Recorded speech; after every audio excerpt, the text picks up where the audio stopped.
भाजपा ने लोकसभा चुनाव के लिए प्रत्याशियों पर मंथन शुरू कर दिया है। मोदी की गारंटी का नैरेटिव सेट कर रही पार्टी जीत पक्की करने के लिहाज से उन 48 सीटों पर कद्दावर नेताओं को उतारने की योजना बना रही है, जहां पिछली बार हार जीत का अंतर 2% से कम रहा था। लोकसभा चुनाव के लिए संभावित प्रत्याशियों ने भी अपनी कमर कस ली है। इसी में एक सीट है संभल लोकसभा, जो बीजेपी के लिए बड़ी चुनौती से कम नहीं है। 2019 में इस सीट पर बीजेपी को समाजवादी पार्टी के प्रत्याशी डॉक्टर शफीकुर रहमान बर्क से हार का सामना करना पड़ा था। इस बार संभल लोकसभा जीतने के लिए बीजेपी के सभी संभावित प्रत्याशी मैदान में जोर लगाने में लगे हुए हैं। इसमें सबसे पहला नाम जो सामने आ रहा है वो है भाजपा के पुराने और क्षेत्रीय उपाध्यक्ष राजेश सिंदल का, जो संभल सीट से इस बार मजबूत नजर आ रहे हैं। राजेश सिंदल संभल लोकसभा में बीजेपी के बड़े और पुराने नेता माने जाते हैं और उनकी लोकसभा क्षेत्र संभल में काफी पकड़ मानी जाती है। राजेश सिंदल को बीजेपी का हिंदूवादी नेता माना जाता है और उनको संभल की राजनीति का मजा हुआ खिलाड़ी भी कहा जाता है। राजेश सिंदल की बीजेपी संगठन में भी काफी मजबूत पकड़ मानी जाती है।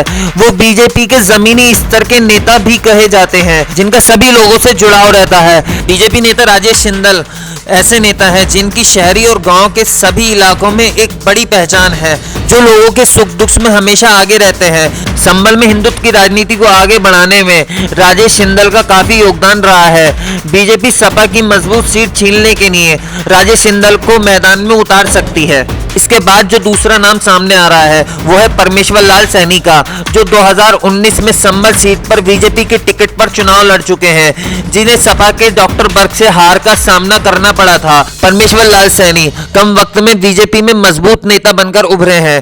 इससे पहले वो बसपा के बड़े नेता माने जाते थे।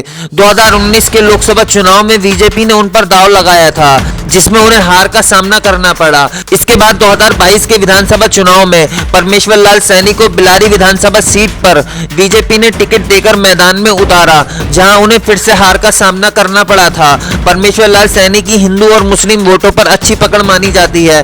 वे जमीन पर काफी तेजी से लोगों के लिए अपना कार्य करते रहते हैं। समाज के सभी वर्ग और जाति में उनकी काफी पकड़ मानी जाती है। यही वजह है कि बीजेपी इस बार फिर से उन पर दांव लगा सकती है।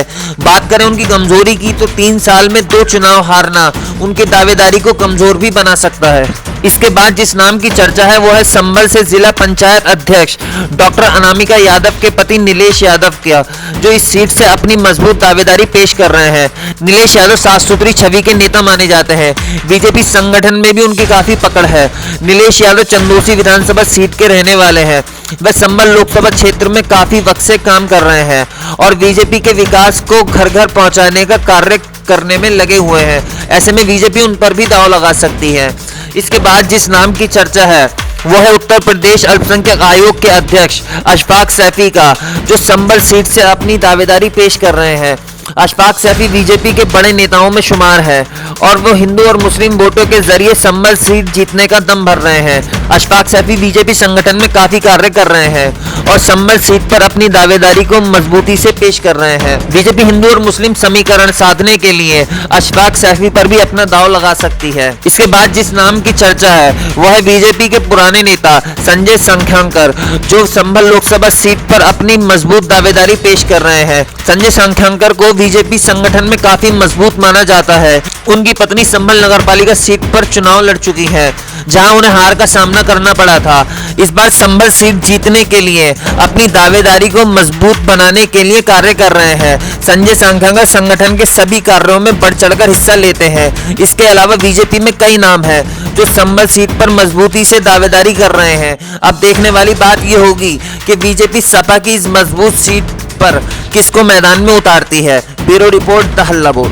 अगर आपने अभी तक चैनल को सब्सक्राइब नहीं किया है तो प्लीज सब्सक्राइब कीजिए और ताज़ा अपडेट पाने के लिए बेल आइकन को दबाना